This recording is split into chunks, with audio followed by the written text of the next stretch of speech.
Labadiena.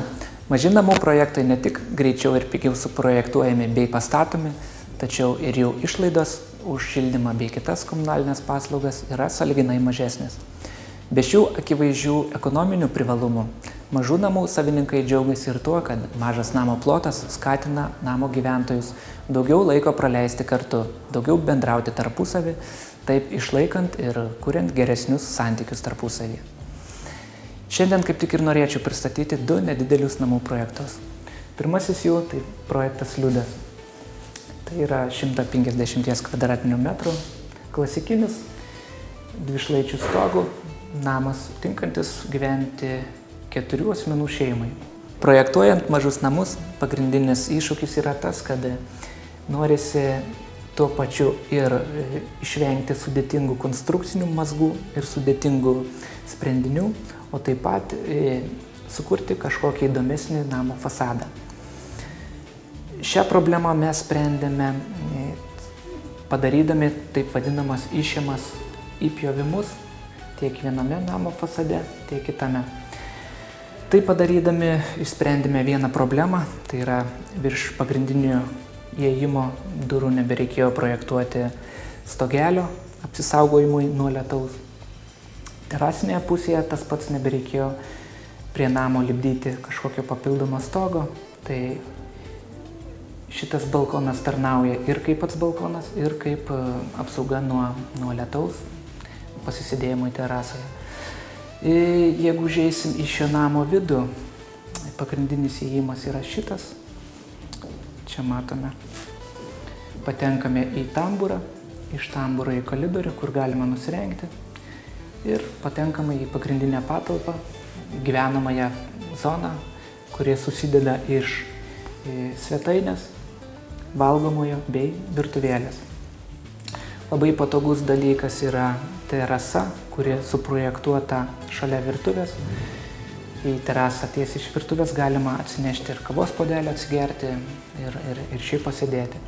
Name taip pat suprojektuotas mini sandėliukas ūkiniam buitiniam daiktams pasidėti, bei žinoma katilinė, kurie turi įėjimą tiek iš tamburo, tiek iš lauko. Pakylam laiptais į antrą aukštą.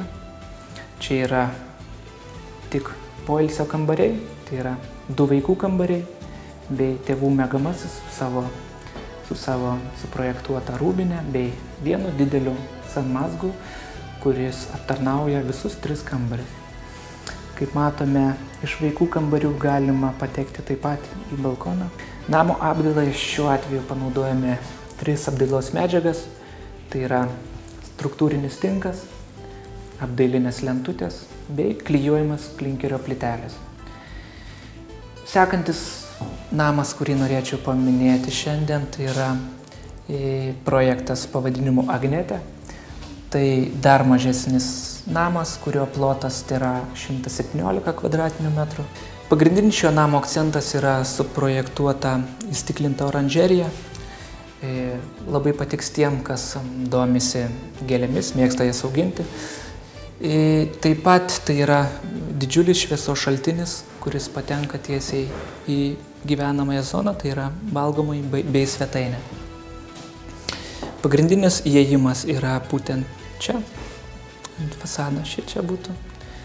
Patenkame į tamburą, iš tamburo patenkame į koridorių, kur yra suprojektuotas vienas papildomas darbo kambarėlis, katilinė bei sanmazgas. Gale suprojektuota bendroji zona, kurią sudaro svetainė, valgomasis bei virtuvėlė. Pakilę į antrą aukštą patenkame į poilsio zoną, kurią sudaro taip pat standartiniai 3 kambariai, tai yra 2 vaikų kambariai ir tėvų miegamasis, bei vienas juos aptarnaujantis sanmazgas. Namo apdailai šiuo atveju pasirinkome būtent klinkerio plyteles bei baltus tiek langų, tiek durų kontūrus, kuris šiek tiek primena angliškai stilių. Namo konstrukcijom naudojame mūrinės sienas, tai yra mūrinius blokelius, Blokelius jūs galite įsirinkti patys. Žinoma, namas gali būti suprojektuotas ir karkasinis, taip pat skydinis. Namo pamatai poliniai, stogas medinių konstrukcijų, dengtas natūraliomis čerpėmis. Noriu priminti, kad visi mūsų projektai gali būti koreguojami pagal jūsų norus. Galite versti planą veidrodiškai, tai pritaikant šitą planą prie jūsų sklypo pasaulio šalių atžvilgių. Visi mūsų projektai susideda iš architektūrinės ir konstrukcinės dalies, kuriuose rasite ne tik paskaičiuotus medžiagų kiekius, tačiau ir grubes sąmatas. Šios du bei kitus namų projektus rasite mūsų internetinėje svetainėje namoprojektas.lt. Ten esame patalpinę virš 120 namų projektų. Jeigu vis dėlto nerasite iš kartotinių projektų jums patinkančio namo, siūlome susiprojektuoti individualųjį pagal savo norus. Su jumis buvau aš, Laimonas Ipavičius, namoprojektas.lt architektas. Dabar sakau viso geriausio ir iki kitų pasimatymų.